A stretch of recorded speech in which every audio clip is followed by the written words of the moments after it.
உலகத்தையே படைத்த கடவுள் ஒரு சின்ன அணிலை பார்த்து அழுது அதுக்கு தன் கையாலேயே அடையாளம் கொடுத்தாருன்னு சொன்னா நம்புவீங்களா? சீதையை மீட்க கடல்ல பாலம் கட்டினப்போ அனுமன் உட்பட வானரங்கள் எல்லாம் பெரிய பெரிய பாறைகளை தூக்கிட்டு வந்தாங்க.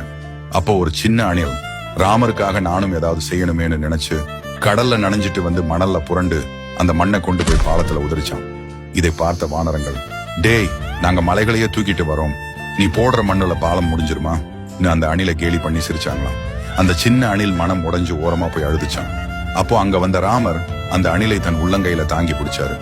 வானரங்களே, நீங்க தூக்கிட்டு வந்த பாறைகளுக்கு இடையில இருக்கிற சின்ன சின்ன இடைவெளியை இந்த அணில் கொண்டு வந்த மணல் தான் நிரப்புது. என் மேல இருக்கிற அன்பால இது செய்யற உதவி உங்க மலைக்கு சமம் சொல்லி கண் கலங்கினாராம். அப்படியே அந்த அணிலோட முதுகுல ராமர் பாசமா வருடி கொடுத்தாரு. ராமர் வருடின அந்த 3 விரல் தடம் தான் இன்னைக்கும் எல்லா அணில் முதுகுலையும் 3 கோடுகளா இருக்கு.